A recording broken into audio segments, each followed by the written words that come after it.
On behalf of the Earth Care team of St. Benedict's Episcopal Church, Los Osos, California, welcome to Session 3 of the Beginner's Guide to Creation Care in the Climate Crisis. This session addresses what's a Christian to do about climate change? What is our personal responsibility, and what are our opportunities to make a difference? My name is Don Maruska. I'll be sharing a few comments and illustrations from personal experience. You'll also be hearing from two other volunteers on the Earth Care team. The Reverend Barry Turner glories in the presence of God through all of creation with a special interest in the intersection of science and theology. After retiring as rector of St. Stephen's in San Luis Obispo, California, he now serves as an associate priest at St. Benedict's. John Horsley is a longtime member of St. Benedict's. He earned his PhD in chemistry from Oxford University in England. His career spans decades as a chemist in industry and as a professor. John brings his love of God and understanding of science to our climate efforts.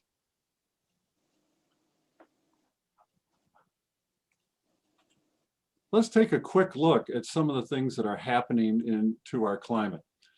This is a figure of the numerous hurricanes that occurred in 2020. So numerous, in fact, that they exceeded the letters of the alphabet, and they had to go to the Greek alphabet to start listing additional ones.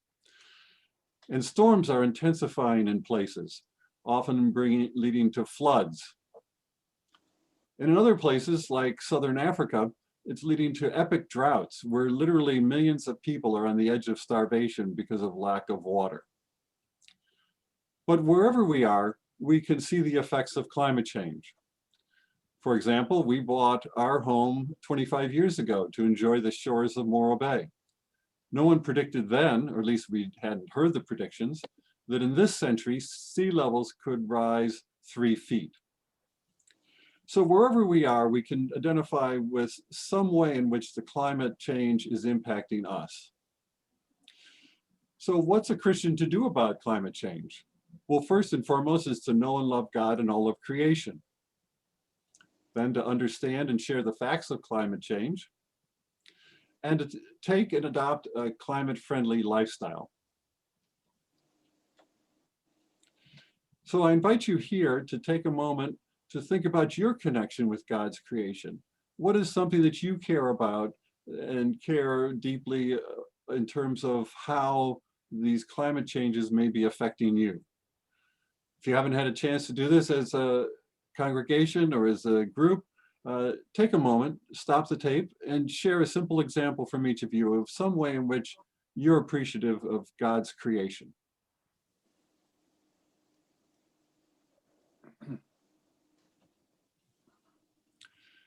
So to help you as you think further about your connection with these important topics, we're going to cover 4 areas. First, why is recognizing climate change so difficult for us? Then, what are the insights about personal impact? What are the ways in which our lifestyle and choices impact what happens to the climate? Third, how you can make a difference. And fourth, what is your response, and a look ahead at other ways in which you can be an advocate for God's creation. So I'm pleased with that to invite Barry to lead us through his discussion of why is climate change so difficult for us. Do you see climate change as an existential threat? This question never surfaced in national political debates until finally in 2020. Many things indeed are a threat to life as we know it, but as we have discussed in section 2, the nature of this problem is a threat of eschatological proportion on our very doorstep. So big, in fact, that our overwhelming response has been to deny it. Thankfully, maybe we finally might be starting to acknowledge the elephant in the living room. Still, most of us have similar reactions. We feel there is little I can do about it. It's just too overwhelming.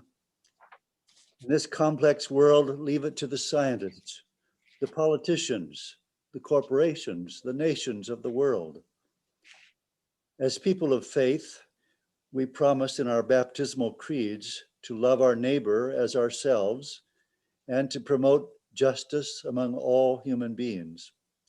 We usually do our best in matters of personal morality and social justice, but when it comes to this, where do we as individuals even begin?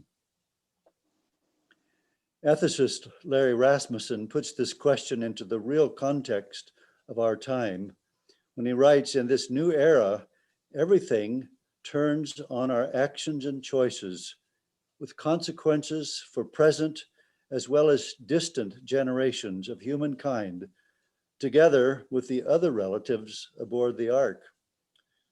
In a nutshell, the new reality means ethics for our era has become an utterly practical affair. Our spiritual traditions have a deep heritage of respect for the natural world. But on a practical level, this moves against the irresistible force of our modern economic order. For this to take hold will demand a deep moral transformation, both for the individual and for society. As it turns out, there is much that we can do as individuals once we begin to personally recognize what is at stake in our time. How do the conveniences we take for granted impact other people, other living beings, this earth, our island home? In this session, we will look at some of the implications of a new lifestyle, new ways of living in relationship with our natural world, new ways of loving God and our neighbor. Now, we invite you to take some time, 5 to 8 minutes, as a group to discuss one or two of these questions. What signs in our society do you see that we may be awakening to the reality of the climate crisis? Why has it been so difficult to acknowledge this? What does it mean to say that ethics for our time has become utterly practical? Why are the impacts of our actions on the natural world a moral issue?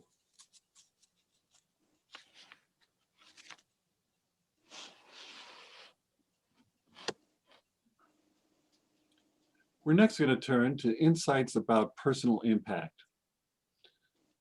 How is it that we're living unsustainably for climate health? How is it that we consume more than our fair share of the resources on the planet? And what are some actions that we can take to improve sustainability? So John, please lead us on this topic.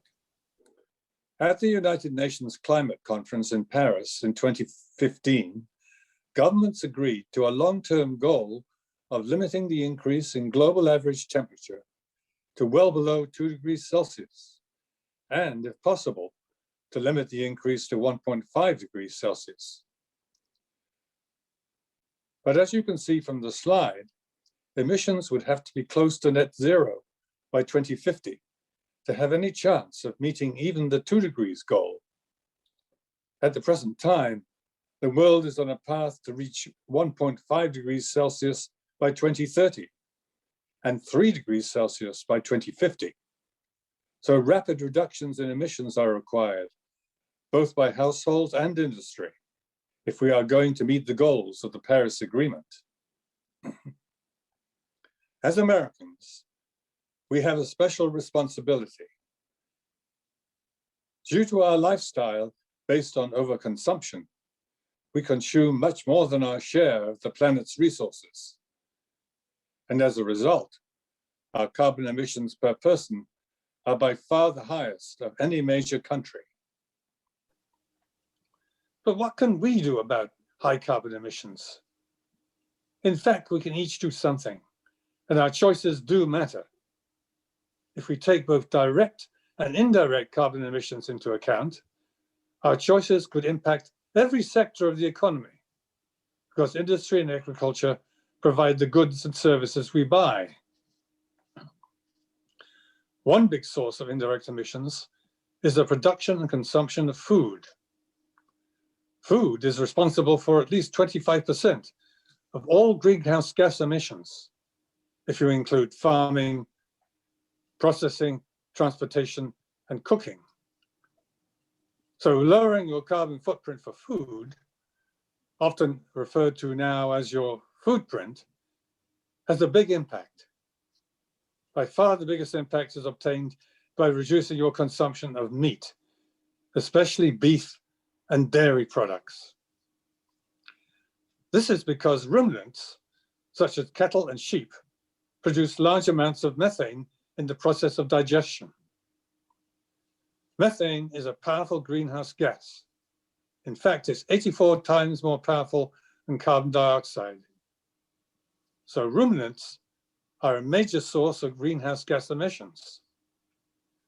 You can see from the slide, which converts methane to carbon dioxide equivalents, that cattle and sheep are responsible for much higher emissions than other animals or fish. Vegetables have a much lower carbon footprint than meat. So moving towards a meatless diet, or even simply eliminating beef from your diet, can have a large impact on your personal carbon footprint.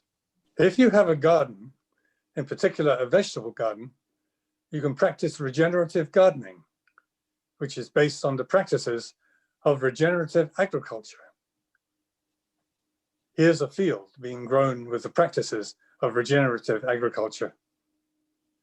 These practices increase the ability of the soil to absorb carbon dioxide, which offsets carbon emissions.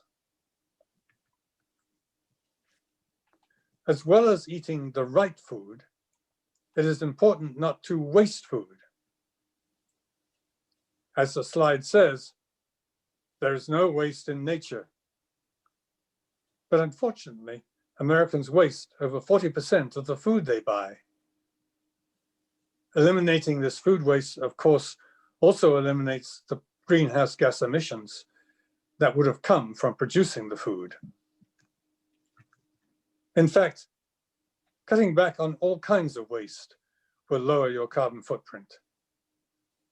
The most direct way to reduce waste is to reduce the amount of products that you buy. So adopt a more sustainable, simple lifestyle and only buy what you really need.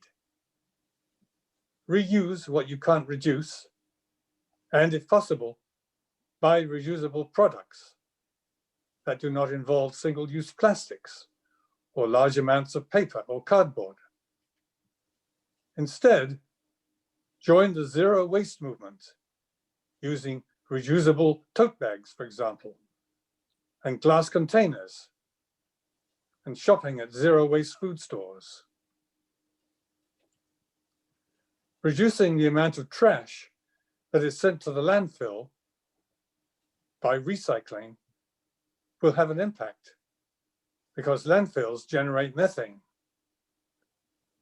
Another way to recycle is to donate goods that you no longer need to a local thrift store and also buy goods at thrift stores. If in your area electricity is generated mainly by using renewable energy, such as solar or wind, you can lower your carbon emissions by switching your appliances and furnace from natural gas to electricity. Highly efficient heat pumps, which use electricity to transfer energy into your house from the outside air or ground, can replace natural gas furnaces and water heaters. Heat pumps are versatile and can also be used in the summer for air conditioning. Thank you very much, John. Here are the discussion questions that you might take at this point. What are parts of your climate footprint? What are the major impacts of individual actions that you take on the climate? So the third point here is how you can make a difference. You can do some simple things that are good for your health and for the health of the planet. So think about eating green, going to a farmer's market if you have the opportunity. If you make simple choices that are not really so impactful about your quality of life, but yet significantly reduce greenhouse gases, you can be on the road to making a big difference. Plus, it's fun.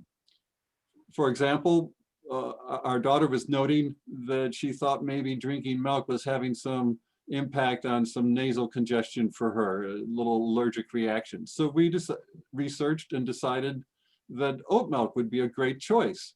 And as you can see, it's a dramatically reduced impact on the planet to produce the oat milk that we enjoy. Plus, we have fun each week doing this together as a family activity. So look at how you can have fun and enjoy doing things that are good for the planet in your household. We turn now to Barry, who's going to lead us on how we can come together and work as a community in our individual actions, supporting each other to make a difference. A powerful way of working towards solutions is to recognize that as individuals, we are interconnected parts of complex social structures and cultures. We need to move beyond seeing ourselves as an individual I to seeing ourselves together as a we. We need to leverage our power as communities. The Diocese of California has capitalized on this approach to aggregate the combined power of individual households of Episcopalians across the United States. The 79th General Convention in 2018 endorsed the online resource Sustain Island Home, which was introduced in 2019 and now is available in all dioceses. To use this tool, a church creates a parish team as households join together. With your own online account, you can see your group aggregate results.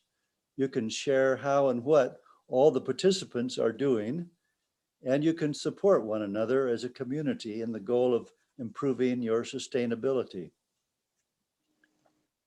Here's how it works.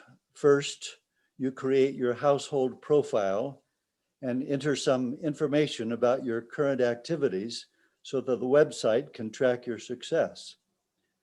Then you take sustainable actions by browsing a list of proposed actions to help reduce your impact, add them to your dashboard, and the website then gives you steps, what are the costs, and what kind of questions you might need to address.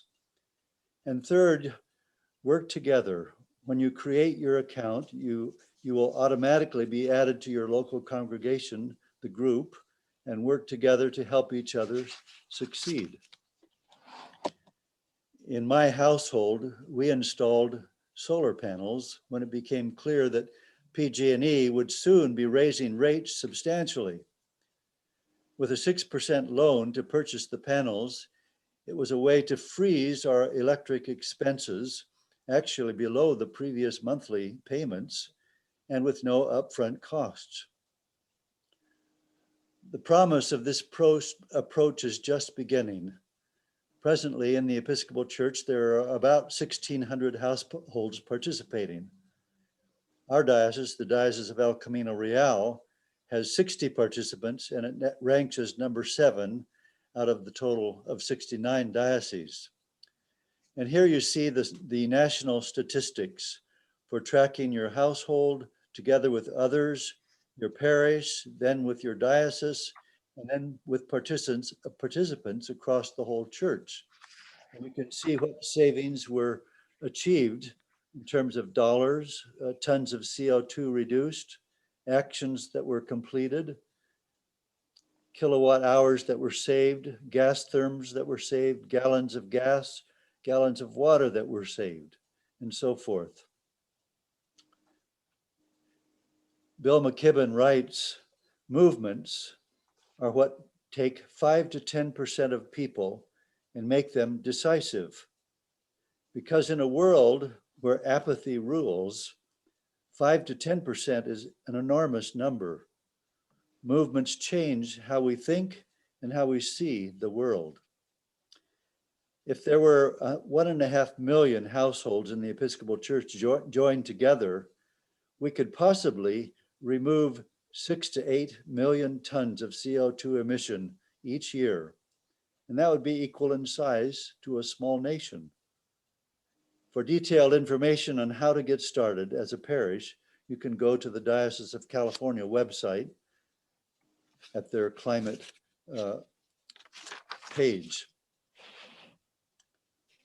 In the Episcopal Church, we are very acquainted with teachings about stewardship. Usually we associate these teachings with the support of our congregations in their internal life and their outreach. But stewardship has a larger dimension when we recognize another word for it is management, not just of our finances, but management of our whole lives. It's management for everything that we do with all that we have, all of the time. In our baptismal promises, we see ourselves as accountable to one another and to God for the proper management of our lives. How do we love God with our whole being? How do we love our neighbor as ourself? How do we see and serve Christ in one another? How do we promote justice among all human beings? These are strikingly large commitments, and they are what we promise in our baptism into Christ.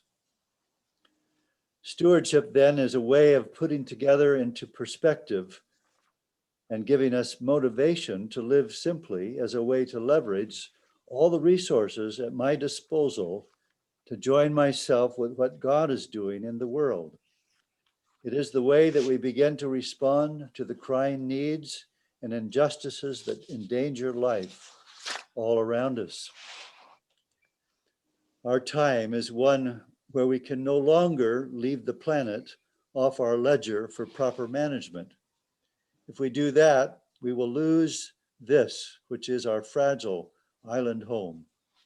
It is the only one we have. There is no planet B where we can relocate. We are past due to clean up our own house. In the words of a wise teacher, if we are going to be here on this planet at all, we might as well be here wisely and kindly, joyfully and creatively, making of this fragile earth, our island home, a place of healing and wonder, not boredom and mean-spiritedness. Thank you very much, Barry, for that discussion and introduction to Sustain Island Home. So we encourage you to think about, if your congregation hasn't already joined, to join Sustain Island Home. Get your parish members working on participating in that great opportunity to make a difference individually and then collectively. And to be thinking about the stewardship part of our baptismal promises and how you can be part of being a climate justice movement, and where you see opportunities to live more simply so that others may simply live. So as you think about things that you might do, this was a short list that we created and sent out in our parish newsletter about things that we encourage parishioners to do. Sometimes chunking it down into a simple list is a helpful way. We actually did that around our stewardship time in the fall, so that people could indicate what was on their green card for things that they wanted to do to steward their use of the planet's resources. We are going to be going in session 5 on the topic of public advocacy. How is it that we're called as Christians and in the Episcopal Church to be public advocates and ways to do that effectively and joyfully? And we certainly encourage you to take the time now at the end of this session to have some discussion, and most importantly for each of you to think about what you want to do for the health of creation, and have each of you share something that came to your mind out of today's discussion that you can do to kickstart things and get them rolling. There are a variety of resources here and in the study guide to help you find additional information if you'd like to dig deeper on these important topics. So we thank you so much for your interest in what you can do personally, and we encourage you to participate and enjoy the other sessions in this 5-session series on a beginner's guide to the climate crisis and things that we can do for creation care.